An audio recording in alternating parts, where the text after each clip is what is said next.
Hello everyone, welcome to Sipika Social Science classes. So students, today we'll start our new chapter, chapter number 1 of economics, and your chapter name is The Story of Village Palampur. तो students आपने previous classes में means 8 तक आपने 3 parts किए थे social science के, 3 सब parts, history, geography, civics. अब ये फोर्थ पार्ट जो है आपका 9th क्लास में ऐड हो गया, दैट इज़ इकोनॉमिक्स। इकोनॉमिक्स क्या होता है? जैसे हिस्ट्री में हम हिस्ट्री देखते हैं, राजा पहले लोग कैसे थे, पहले क्या होता था पहले के ज़माने में। ज्योग्राफी में हम सारी अर्थ के बारे में, क्लाइमेटिक कंडीशंस के, पॉपुलेशन के बारे में डिस्कस करते हैं। और सिविक्स में हम देखते हैं power division, democratic country, monarchy, different different हम रूल्स देखते हैं, डिफरेंट डिफरेंट कंट्रीज़ के बारे में पढ़ते हैं। और इकोनॉमिक्स में क्या होता है? इकोनॉमिक्स में होता है हम किसी कंट्री की अर्थव्यवस्था के बारे में पढ़ते हैं कि किसी कंट्री में मनी मेकिंग एक्टिविटीज़ कैसे होती है, मनी रिलेटेड एक्टिविटीज़ कैसे होती हैं, उसको हम इकोनॉमिक एक्टिविटीज़ कहते हैं। कि प्रोडक्शन कैसे होता है, कौन कौन सी क्राइटेरिया है कंट्री की जीडीपी कैसे बनती है, कंट्री कैसे मनी अर्न करती है, कौन कौन सी प्रोडक्शन एक्टिविटीज़ होती हैं। तो इकोनॉमिक्स में मेनली हम किसी कंट्री की अर्थव्यवस्था के बारे में पढ़ते हैं, इकोनॉमिक एक्टिविटीज़ के बारे में पढ़ते हैं, और कौन सी कंट्री कैसे अपनी अर्निंग कैसे करती है, कैसे कैलकुलेट करती है। बट इतना कुछ नहीं है आपका अभी इकोनॉमिक्स में, वर्ड थोड़ा हैवी लग रहा है आपको, पर इतनी मुश्किल नहीं है इकोनॉमिक्स 9th और 10th की। 9th और 10th की जो इकोनॉमिक्स है बहुत ही इंटरेस्टिंग है। वो इकोनॉमिक्स में है जो हम डेली लाइफ की चीज़ें देखते हैं, डेली हमारी सोसाइटी में क्या हो रहा है, वो अभी ये स्टार्टिंग है आपकी, और आपको इकोनॉमिक्स इंटरेस्टिंग भी लगेगी। ठीक है स्टूडेंट्स, तो स्टार्ट करते हैं chapter number 1, the story of village Palampur. अब स्टूडेंट्स, मैंने आपका ये एनसीईआरटी बुक का पेज लिया है थोड़ा सा आपको इंट्रोडक्शन देने के लिए। तो स्टूडेंट्स देखिए, the purpose of the story is to introduce some basic concept relating to production, and this we do through a story of a hypothetical village called Palampur. तो स्टूडेंट्स, हम ये स्टोरी को क्यों डिस्कस कर रहे हैं, हमने विलेज के बारे में ही क्यों लिया है? तो हम स्टार्ट करेंगे विलेज से ही, क्योंकि हम थोड़े से बेसिक कंसेप्ट देखेंगे कि प्रोडक्शन एक्टिविटीज़ विलेजेस में किस तरीके से होती है। और आप सबको पता है कि अगर हम विलेज के बारे में डिस्कस करेंगे तो उनकी मेन एक्टिविटी क्या होगी? Farming. Farming is the main activity in the village Palampur. कि विलेज पालमपुर की जो मेन एक्टिविटी है वो क्या है? फार्मिंग। तो स्टूडेंट्स, यहाँ पर डिफरेंट डिफरेंट और भी वर्क होते थे, जैसे स्मॉल स्केल मैन्युफैक्चरिंग हो गया, डेयरी हो गया, ट्रांसपोर्ट हो गया। ये फार्मिंग से अलग एक्टिविटीज़ हैं, इसको हम नॉन फार्मिंग एक्टिविटीज़ भी बोलते हैं। चैप्टर के एंड में आपका प्रॉपर एक डिस्कशन आएगा नॉन फार्मिंग एक्टिविटीज़ के बारे में। तो these production activities needs variety of resources, जैसे नेचुरल रिसोर्सेज चाहिए, मैन मेड आइटम्स चाहिए। कोई भी एक्टिविटीज़ हमने करनी है स्टूडेंट्स, उसके लिए एक चीज़ से काम नहीं चलेगा, डिफरेंट डिफरेंट चीज़ें यूज़ करनी पड़ेगी, तब वो प्रोडक्शन एक्टिविटी आपकी हो पाएगी। तो विलेज पालमपुर के बारे में थोड़ा सा डिस्कस कर लेते हैं। पालमपुर जो है वो वेल कनेक्टेड नेबरिंग विलेज है। रानीगंज बिग विलेज उसके साथ है, 3 किलोमीटर दूर है पालमपुर से, और वो आसानी से कनेक्ट हो जाता था विलेजेस से। क्योंकि अगर मान लो ट्रांसपोर्टेशन सिस्टम अच्छा है तो आसपास के विलेजेस में पहुंचना भी क्या हो जाएगा? आसान। और आसपास के विलेजेस में हम कैसे पहुंचेंगे, किसके थ्रू पहुंचेंगे? टोंगास के हेल्प से, बुगीज़ वाले की हेल्प से। और स्टूडेंट्स यहाँ पर डिफरेंट डिफरेंट कॉमोडिटीज़ को भी एक जगह से दूसरी जगह पर पहुंचाया जाता था डिफरेंट व्हीकल्स यूज़ करके, जैसे मोटरसाइकिल्स है, जीप है, ट्रैक्टर है। ठीक है स्टूडेंट्स, अब है the village has about 450 families. Village में 450 फैमिलीज़ रहती हैं, डिफरेंट डिफरेंट कास्ट को बिलोंग करती हैं। 80 अपर कास्ट फैमिलीज़ हैं, और उसकी मेजॉरिटी है लैंड की। मींस जो अपर क्लास फैमिलीज़ हैं उनके पास ज़्यादा लैंड है, और जो बाकी फैमिलीज़ हैं उनके पास कम लैंड है। और जो अपर क्लास फैमिलीज़ हैं उनके घर भी अच्छे बने होंगे, made of BRICS with cement plastering. और यहाँ पर डिफरेंट कास्ट के लोग रहते हैं, जैसे एससी हो गए, वो 1/3 पॉपुलेशन है, उनके जो घर हैं वो इतने अच्छे बने हुए नहीं हैं। यहाँ पर इलेक्ट्रिसिटी भी है, इलेक्ट्रिसिटी के थ्रू ट्यूबवेल्स चलते हैं और फील्ड्स को पानी दिया जाता है, स्कूल्स हैं, प्राइमरी स्कूल भी है और एक हाई स्कूल है और प्राइमरी हेल्थ सेंटर भी है। तो ये तो स्टूडेंट्स थोड़ा बहुत आपका डिस्क्रिप्शन हो गया किसके बारे में, पालमपुर के बारे में। तो स्टूडेंट्स ये एक्चुअली हमने एक इमेजिनरी विलेज लिया है जिसमें हम आपको डिफरेंट टाइप की एक्टिविटीज़ दिखा सकें, और यहाँ पर डिफरेंट एक्टिविटीज़ जैसे अभी ऊपर बोला फार्मिंग के अलावा और भी एक्टिविटीज़ होती है, जैसे स्मॉल स्केल मैन्युफैक्चरिंग हो गई, ट्रांसपोर्ट हो गया, shopkeeping. We shall take a look at both this type of activities after learning a few general things about production. Production के बारे में हम पढ़ेंगे। मेन जो थीम है इस चैप्टर का वो हमारा यही है, प्रोडक्शन एक्टिविटीज़। अब स्टार्ट करते हैं जहाँ से हमारा चैप्टर स्टार्ट होगा, जो मेन क्राइटेरिया है हमारा, organisation of production. Production means क्या होता है, किसी चीज़ को प्रोड्यूस करना, किसी चीज़ को बनाना। तो एम ऑफ प्रोडक्शन क्या होता है, एम ऑफ प्रोडक्शन मतलब to produce the goods and services that we want. हम वो गुड्स और सर्विसेज बनाते हैं जिसकी हमें ज़रूरत होती है। अब आपने देखा होगा, जैसे आप कोरोना का टाइम ही देख लें, कोरोना के टाइम में पहले मास्क कौन यूज़ करता था, कोरोना के टाइम से पहले डॉक्टर्स यूज़ करते थे, बाकी लोग इतना यूज़ नहीं करते थे। अब कोरोना के टाइम में क्या हो गया, हर पर्सन के लिए मास्क मैंडेटरी हो गया। तो जब हर पर्सन के लिए मास्क मैंडेटरी हो गया तो इसका प्रोडक्शन भी क्या हो जाएगा, मैंडेटरी, क्योंकि आपको इसकी ज़रूरत है। तो जिन चीज़ों की हमें ज़रूरत होती है हम उन्हीं चीज़ का क्या करते हैं, प्रोडक्शन करते हैं। तो प्रोडक्शन का एम क्या है, to produce the goods and services that we want. अब प्रोडक्शन करने के लिए हमारी रिक्वायरमेंट्स हैं।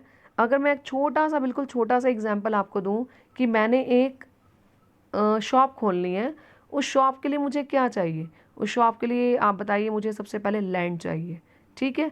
अब लैंड के बाद उसको मैंने बनाना है शॉप को, तो उसके लिए मुझे लेबर चाहिए, लेबर के बाद मुझे क्या चाहिए, पैसा लगाना है तो पैसा चाहिए, पैसे के बाद जो उन सबको अरेंज कर सके वो पर्सन चाहिए, मीन्स जो उस चीज़ को यूज़ कर सके। तो स्टूडेंट्स मैं अभी आपको प्रोडक्शन एक्टिविटी बताऊंगी विलेज से रिलेटेड। विलेज में प्रोडक्शन एक्टिविटीज़ के लिए क्या क्या चीज़ चाहिए। नंबर 1 है लैंड, नंबर 2 है लेबर, नंबर 3 है फिजिकल कैपिटल। और फिजिकल कैपिटल को मैंने 2 पार्ट्स में डिवाइडेड कर दिया है, fixed capital and working capital, and fourth one is our human capital. तो स्टूडेंट्स हम स्टार्ट करेंगे, हमारा जो पहला फैक्टर है वो लैंड। मुझे कोई भी काम करना है, कुछ भी, स्कूल ओपन करना है, शॉप ओपन करनी है और एग्रीकल्चर करना है, तो मुझे लैंड तो चाहिए। फर्स्ट मेरी प्रायोरिटी क्या होएगी, फर्स्ट नंबर पे मेरी रिक्वायरमेंट क्या होगी, लैंड। तो land is our first requirement, और उसके अदर नेचुरल रिसोर्सेज जैसे वाटर हो गया, फॉरेस्ट, मिनरल्स, तो ये हमारे फर्स्ट नंबर पे आ जाएगा। चाहे हम लीज पर ले रहे हैं, चाहे हम रेंट पे ले रहे हैं, चाहे हम परचेज कर रहे हैं, लैंड फर्स्ट रिक्वायरमेंट है। लैंड के बिना हम आगे कोई एक्टिविटी कर नहीं सकते। तो लैंड हमारी फर्स्ट रिक्वायरमेंट है। उसके बाद हम देखेंगे स्टूडेंट्स, लैंड के बाद है हमारा दूसरी रिक्वायरमेंट है जो हमारी, वो है लेबर, ठीक है। I hope this is visible to you, labour. अब लेबर में हम देखेंगे, ये हमारी सेकेंड रिक्वायरमेंट है। लेबर क्या होती है, जो लोग काम करते हैं उसको हम लेबर बोलते हैं। अब ज़मीन खरीद ली है, ज़मीन खरीदने के लिए जो चीज़ चाहिए थी, आप जो भी था आपने कर लिया उसका। अब है लेबर लगानी है ताकि वो हमारा वर्क स्टार्ट हो सके। अब लेबर भी क्या है, जो लेबर क्या होती है, people who will do the work, जो काम करेंगे, चाहे खेती करें, चाहे घर बनाएं, कुछ भी करें। जो जो अब हम विलेज की बात कर रहे हैं तो ऑफ कोर्स एग्रीकल्चर से रिलेट करके चलेंगे, खेती करने के लिए हमें लेबर भी चाहिए। अब जो काम करने वाली लेबर होती है वो भी 4 टाइप्स की होती है, educated, uneducated, skilled, unskilled. Educated means पढ़ा लिखा इंसान, अनएजुकेटेड मीन्स जिसने एजुकेशन नहीं ली है, इलिटरेट पीपल, स्किल्ड और अनस्किल्ड। स्किल्ड का मतलब क्या होता है, किसी भी काम करने में स्किल्ड होना पर्सन। ज़रूरी नहीं है कि एक पर्सन पढ़ा लिखा है वही कामयाब हो सकता है।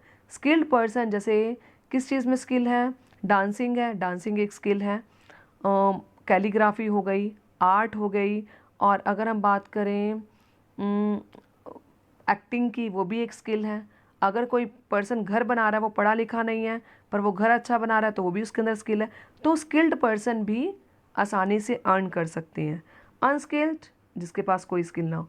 तो अगर पर्सन एजुकेटेड है और स्किल्ड है तो मतलब वो काम अपने अच्छे ढंग से कर लेगा। और अगर पर्सन मान लो अनएजुकेटेड है पर वो स्किल्ड है, तब भी वो अपनी स्किल के बिहाफ पर अर्निंग कर सकता है।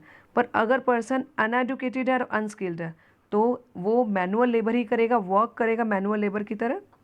तो ये हो गया स्टूडेंट्स हमारी लेबर के बारे में, जो लोग काम करते हैं उसको हम लेबर में काउंट करेंगे। थर्ड रिक्वायरमेंट है हमारी फिजिकल कैपिटल। फिजिकल कैपिटल को हमने, फिजिकल कैपिटल क्या होता है? The variety of inputs required at every stage during production. अब मैंने लैंड ले लिया, लैंड पर काम करने के लिए लेबर ले ली। अब लेबर किससे काम करेगी? कुछ ना कुछ तो मेरे पास इनपुट्स होने चाहिए ना, जिनका यूज़ करके मैं उस काम को कर सकूं, अपनी प्रोडक्शन एक्टिविटी को कर सकूं। अब उसमें भी मैंने इस कैटेगरी को 2 पार्ट्स में डिवाइड किया है, फिक्स्ड कैपिटल और वर्किंग कैपिटल। फिक्स्ड कैपिटल क्या होती है? Asset that are needed to start production. ऐसे एसेट जो मुझे प्रोडक्शन को स्टार्ट करने में ज़रूरी है। और ऐसे एसेट फिक्स्ड क्यों होते हैं? जैसे लैंड हमारा फिक्स्ड है, और बाकी एसेट्स क्या हैं? बिल्डिंग हो गई, मशीन्स, टूल्स, जनरेटर्स, कि जिसकी मुझे मतलब जिसको मैंने कंटिन्यूटी में यूज़ करना है। अब मान लो मैं अपने घर की बात करूँ, मेरे घर में फिक्स्ड कैपिटल कौन सी है? एसी है, फ्रिज है, बाइक्स हैं, कार हैं, जो फिक्स हैं, जो मेरे 15-20 साल का मैंने इकट्ठा जुगाड़ कर लिया कि मुझे दोबारा दोबारा उसको ख़रीदना नहीं पड़ेगा। तो कुछ चीज़ें ऐसी हैं जो हम खरीद लेते हैं एक ही बारी में, ताकि हमें बार बार ना खरीदनी पड़े, और जिनकी हमें ज़रूरत पूरे प्रोडक्शन प्रोसेस में होती है, तो उसको हम क्या बोलते हैं? Fixed capital. और वर्किंग कैपिटल क्या होती है? जिनकी ज़रूरत हमें बीच बीच में पड़ती रहती है। जैसे अगर एग्रीकल्चर से रिलेट करें, एग्रीकल्चर में अब मुझे अगर फिक्स कैपिटल लेनी है तो मैं ट्रैक्टर परचेज़ करूँगी। ट्रैक्टर के साथ मैं threshers, combiners, tools, machines, generators, tube wells के लिए जो चाहिए वो लगाऊंगी। तो वो मुझे ज़िंदगी भर उसकी ज़रूरत पड़नी है और हमेशा ज़रूरत पड़नी है एग्रीकल्चर प्रोसेस में, तो मेरी फिक्स कैपिटल हो जाएगी। वर्किंग कैपिटल मतलब आज ज़रूरत है, कल नहीं भी है। तो वर्किंग कैपिटल में क्या आ जाएगा? सारा का सारा रॉ मटेरियल, जैसे HYV सीड्स मुझे आज चाहिए, अगले 4 महीने तक मुझे HYV सीड्स नहीं चाहिए, क्योंकि मैंने एक क्रॉप उगा दी है, और 4 महीने बाद जब मेरी क्रॉप उग जाएगी उसको काट के फिर मैं दूसरे सीड परचेज़ करूँगी। ऐसे सीड्स के बाद मैंने फर्टिलाइज़र्स परचेज़ किए हैं, पेस्टिसाइड्स परचेज़ किए हैं। तो ये चीज़ें जो हैं, फर्टिलाइज़र्स हैं, पेस्टिसाइड्स हैं, मुझे इसकी डेली ज़रूरत नहीं है, मुझे एग्रीकल्चर प्रोसेस में बीच बीच में ज़रूरत है। तो जो हमेशा के लिए नहीं चाहिए होते हैं, तो वो उनको हम बोलते हैं वर्किंग कैपिटल में, उसको काउंट करते हैं कि रॉ मटेरियल हमें चाहिए, हम इसको बीच बीच में परचेज़ करते रहते हैं। फिक्स कैपिटल मतलब जिसका प्रोडक्शन प्रोसेस में पूरा टाइम चाहिए, हमारे को लॉन्ग पीरियड के लिए चाहिए हमें वो एसेट, तो उसको फिक्स कैपिटल बोलते हैं। और उसको 10-15 साल तक हम परचेज़ कर लेते हैं, या 1 साल के लिए भी हमें चाहिए, तो हमारी वो फिक्स कैपिटल हो गई। वर्किंग कैपिटल मैंने आपको बता दिया, जिसको बीच बीच में ज़रूरत पड़ती रहती है, उसको हम वर्किंग कैपिटल बोलते हैं। अब हमारा देखो लैंड भी आ गया, हमने लैंड भी ले लिया, उसके ऊपर काम करने वाले लेबर भी आ गए, और जो मशीनरी चाहिए थी वो भी आ गई, जो सीड्स चाहिए थे, फर्टिलाइज़र्स चाहिए थे, वो भी आ गए। अब हमारे को इसको क्या करना है? इन तीनों चीज़ों को मैनेज करना है। तो उसके लिए किसकी ज़रूरत पड़ेगी? हमें ह्यूमन कैपिटल की।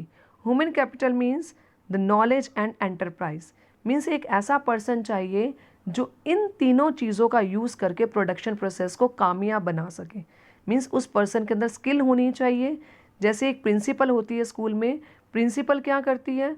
वो सारे स्टूडेंट्स हो गए, टीचर्स हो गए, और जितने भी वर्कर्स हैं उन, और जो भी प्रोसेस है एजुकेशन का, सबको इकट्ठा करके काम करवाती है, रूल्स चलाती है, ताकि वो काम अच्छे तरीके से, हमारी जो एजुकेशन सिस्टम है वो अच्छे तरीके से चल सके। तो प्रिंसिपल का वो रोल है, माइंड वाला रोल।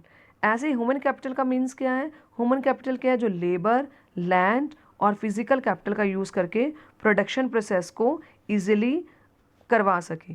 ठीक है, it is required to put together the above inputs to produce the output, कि इन तीनों इनपुट्स का यूज़ करके, इन तीनों इनपुट्स को यूज़ करके वो आउटपुट निकाल सके, उसके लिए हमें किसकी ज़रूरत है? ह्यूमन कैपिटल की।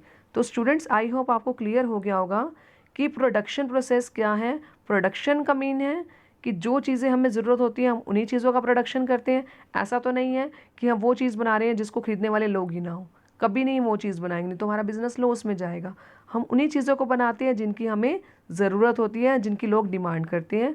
और अगर हमने कोई चीज़ बनानी है उसके लिए हमारी 4 रिक्वायरमेंट्स रहेंगी: land, labour, physical capital and human capital.